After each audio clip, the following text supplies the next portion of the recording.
Jadi kata tidak ada, kalimat ini hanya bisa dipahami oleh yang telah berhakikat,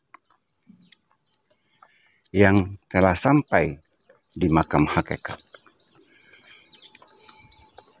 Jadi bagi orang yang bertasawuf, yang sudah mencapai makam hakikat, yang bisa paham. Jadi kata tidak ada ini, kalau yang masih di level syariat, ilmu dan pemahamannya masih dalam wilayah syariat, tidak akan paham. Dia tidak akan bisa memahami bagaimana memahami kalimat tentang yang tidak ada itu. Jadi kalimat yang tidak ada ini memang berat dan sangat rumit untuk bisa dijangkau maknanya. Dan Allah pun tidak mudah untuk dijangkau. Memang seperti itu keberadaannya Tuhan. Tidak semua orang bisa mengenalnya, bisa menyaksikannya, bisa melihatnya. Yang bisa melihat, mengenal, dan menyaksikan wujud Allah itu hanya orang-orang tertentu, bukan semua orang. Jadi kalau yang masih awam, seperti yang saya katakan tadi, kalau mendengar ada yang mengatakan bahwa Tuhan itu bisa dilihat dan disaksikan, maka dia menjadi bingung.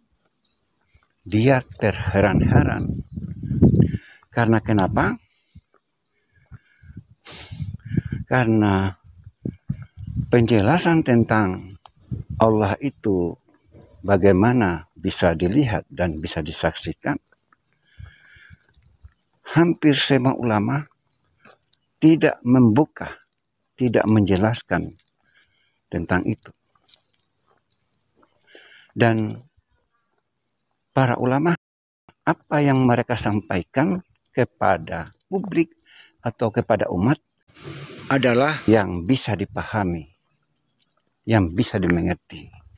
Tentu hal ini bagi semua kalangan, untuk semua kalangan, baik yang awam maupun yang tertentu. Itulah apa yang disampaikan oleh para ulama.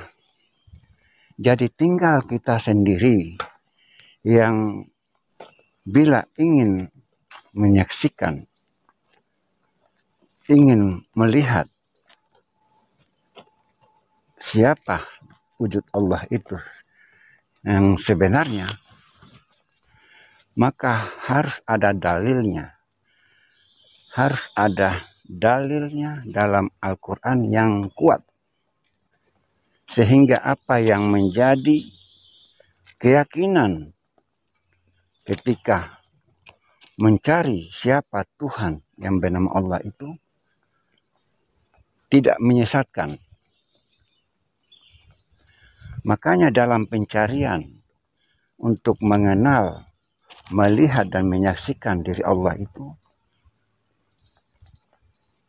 carilah dalil Al-Quran yang bisa mendukung pencarian tentang diri Allah itu.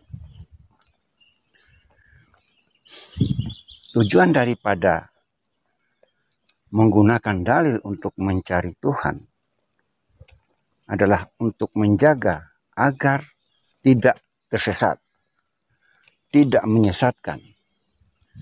Dikarenakan bila tanpa didukung oleh dalil dalam Al-Quran, maka bisa jadi pemahaman yang didapat dalam pencarian bisa menyesatkan diri sendiri, juga orang lain yang ada di sekitarnya. Kan bukan itu yang diharapkan. Yang diharapkan bagi si pencari adalah menjadi rahmat bagi sekalian alam. Itu yang diharapkan. Bukan mengenal Allah. Bukan telah melihat Allah kemudian membangga-banggakan diri. Lalu melahirkan sifat takabur, sifat dengki, sifat iri, sifat ambisi, sifat-sifat yang dilarang oleh ajaran agama. Sifat-sifat yang dilarang dalam ilmu fikih, ilmu syariat. Ini mesti dijauhi. Jadi seperti itu.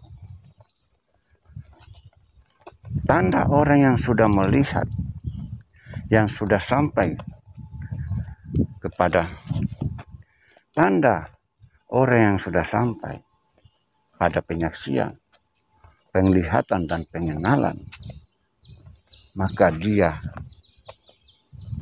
akan lahir sifat kasih sayang, menghargai, menghormati yang lain,